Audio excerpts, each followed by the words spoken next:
Hello guys, so in this video we are going to talk about mechanical certification preparation in Revit.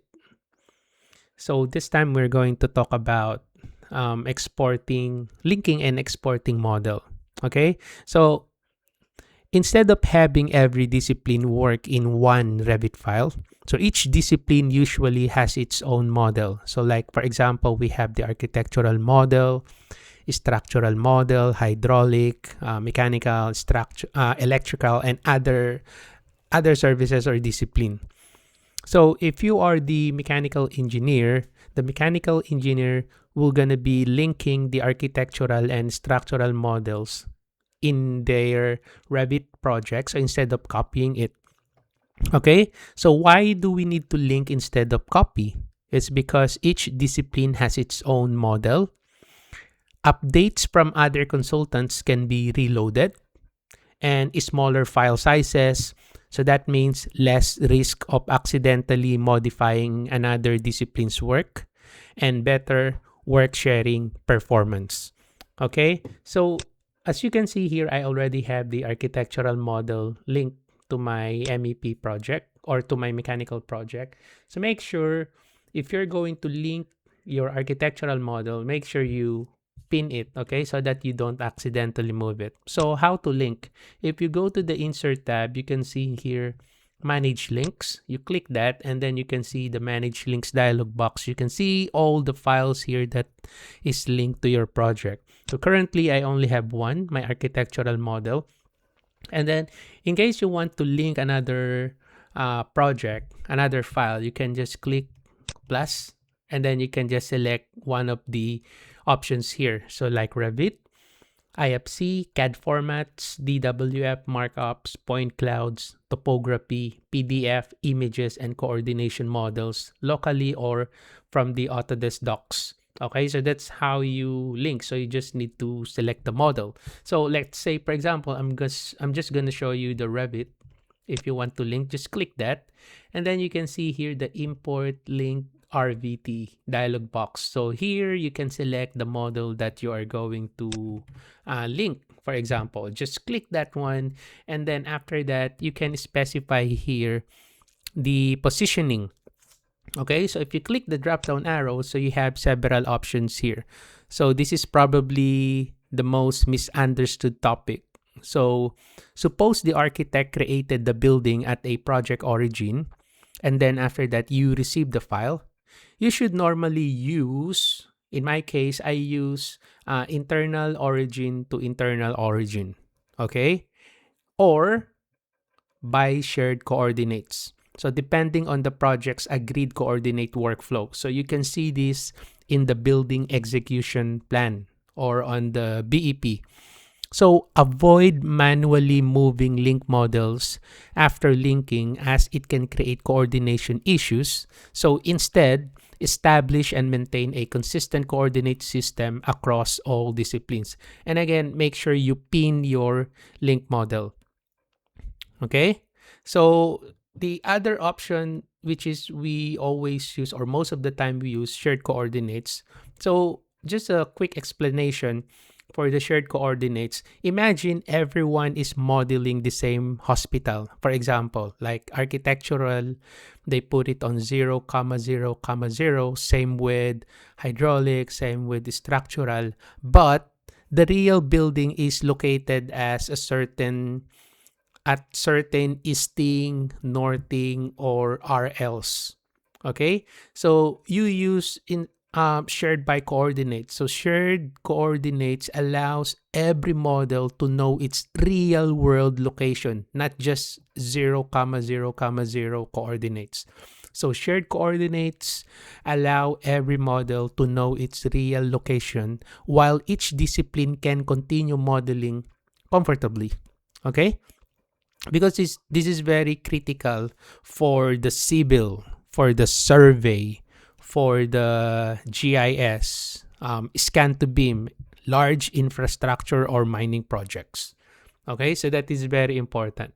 So you can see the options that you will be using in the building execution plan if you have that in your project. Okay, let me just cancel this one since I already have the architectural model link. Okay, and then you have here reference type. Okay, so what will be the reference type that you are going to use here? So reference type, you have two options. So you have overlay and then you have attachment. Okay, it's just a simple analogy. Imagine you are sending a folder to someone. Okay, so overlay, it sends only the folder you selected. Okay, the other one is attachment. So attachment, it send the folder and any folders inside it. Okay, so the geometry in your current model looks the same either way. So the difference only matters when another model link yours. So basically for the overlay, the link model is visible only in the current model. It does not get carried into any models that link yours. Like, for example, your architectural model has a link of structure, and then this structure is linked as an overlay. Okay? So once I send the architectural model to hydraulic, and then the hydraulic or mechanical link the architectural model, when you open the hydraulic, you will see only the architecture but not the structural model. Okay? The structural model is not bought in because architecture linked it as an overlay. Okay? Now, for the attachment, the link model becomes part of the chain and is passed along when another model link yours. Like, for example, I am the architect. I link the structural model to my Revit model. And then after that, I issue the architectural model to the mechanical. Now, when the mechanical team link the architectural model, they will also see the structure model because I use the reference type attachment. Okay? So basically, when should you use each? Okay? So use overlay. So I use most of the time overlay, commonly used. So most BIM managers recommend overlay for consultant models because it prevents duplicate models and gives each discipline control over exactly what is linked. Okay?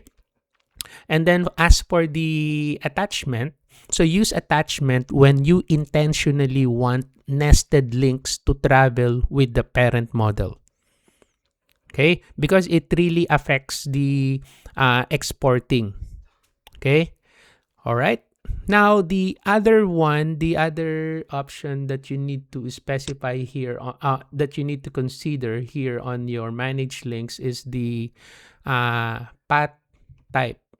So you have here relative and absolute. Okay, so that one. So you have two options there. So the absolute path, if you are going to select that absolute path, it stores the full file location. So it only works if the file stays in the same location. So if the folder or drive changes, the Revit cannot find the link.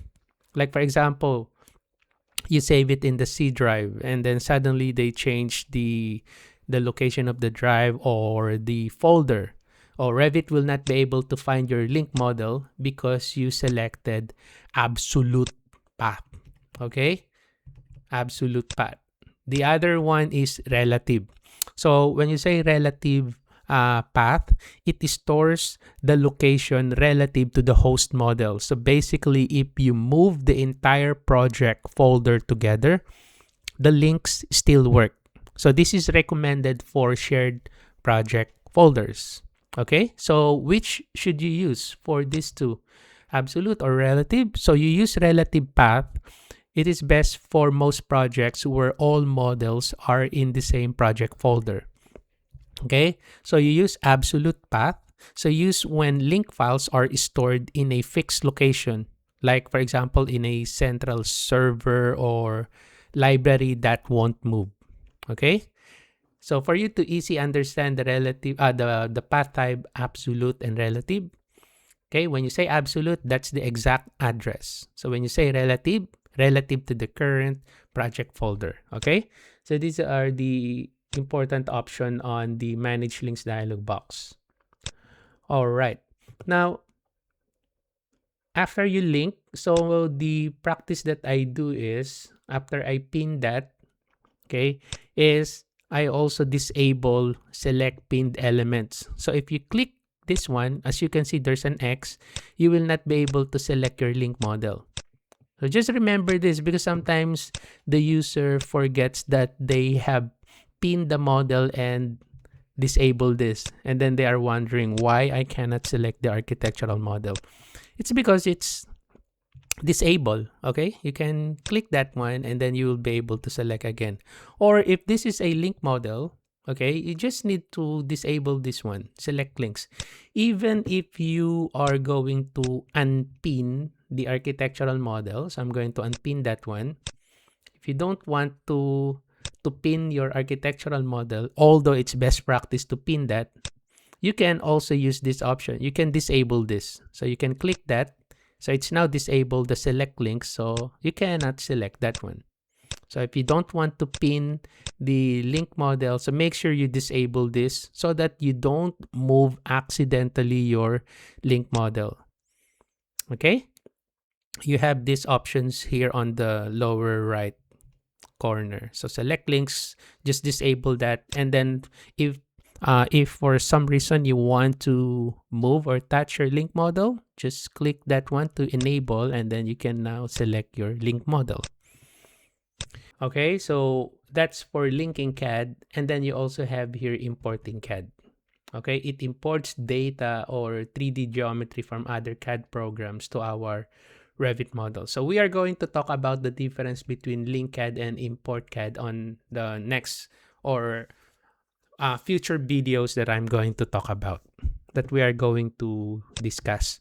So that's how you link your model in Revit. So the other one is exporting. Like for example, you want to export this as an NWC file.